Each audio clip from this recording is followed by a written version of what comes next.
comment apprendre le russe avec, cette fois-ci, avec les enfants. Comment apprendre le russe avec les enfants? Je souhaiterais apprendre avec mes enfants 8 et 9 ans pour qu'ils puissent aller faire des études en Russie ou en Biélorussie, en attendant avoir des correspondants. Donc, c'est bien sûr un vaste sujet. Je suis un petit peu aussi moi-même dans cette approche-là aujourd'hui avec mes enfants qui sont scolarisés en France et qui j'aimerais bien aussi qu'elles parlent russe. Donc, cela reste des enfants, c'est-à-dire que vous ne pouvez pas appliquer n'importe quelle méthode pour adultes, bien sûr, qu'il faut d'abord jouer. Vous ne pouvez pas juste les mettre devant l'ordinateur, vous ne pouvez pas juste leur faire écouter des podcasts ou même apprendre l'alphabet juste comme ça. Il faut que tout soit dans le jeu. Même 8 et 9 ans, même les ados, ce ne sont pas les mêmes méthodes pour les ados que pour les adultes.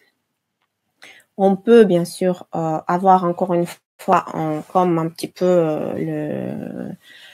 la direction, une méthode comme pourquoi pas la mienne, avec les ados. Avec 8-9 ans, c'est peut-être encore juste. Mais là, pour cet âge-là, c'est vraiment dans le jeu et c'est vraiment dans le contact humain. S'il vous plaît, ça peut pas être juste Internet, je vous en prie. Donc, essayez de trouver des associations franco-russes. Il faut absolument trouver un professeur particulier. Je vous déconseille le Skype.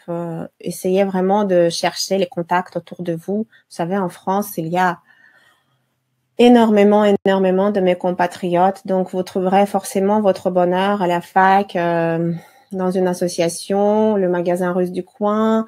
Il y a toujours des petits contacts qui peuvent circuler. Donc, il faut être très actif. C'est très, très, très important d'avoir vraiment le contact humain et par le jeu, c'est important.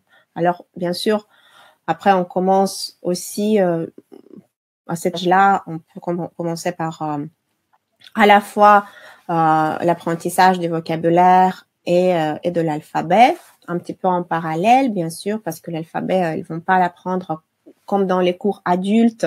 Quand vous vous inscrivez dans une association franco-russe, vous allez passer 3-4 premières leçons à apprendre l'alphabet. Pour les enfants, ça ira bien sûr pas. Il faut que ce soit plus ludique, il faut que ce soit tout de suite dans allez, je répète, etc. dans le jeu. Dans le jeu, même pour adultes, le mieux c'est d'apprendre par le jeu. Même quand je fais mes stages immersifs, quand on a 5 heures de cours par jour, bien sûr qu'on ne va pas lire, écrire et parler pendant 5 heures. On va aussi jouer énormément.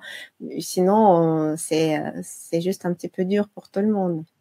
Alors, pour les enfants, c'est encore pire. Alors maintenant, bien sûr que les enfants sont archi occupés aujourd'hui. Ils ont énormément d'activités, etc. Donc, on a besoin d'une régularité. Il ne faut pas que ce soit 1 heure, 1 heure et demie, etc. par semaine, parce que ça ne sert à rien. Ils vont simplement réapprendre, à chaque fois, ils vont réapprendre ce qu'ils ont oublié pendant la semaine. Donc, ce sera pas très efficace. Enseignement très régulier, c'est-à-dire idéalement, oui, un petit quart d'heure, une demi-heure par jour. Et ouais, pourquoi pas une jeune fille au pair ou quelque chose de ce format-là. J'ai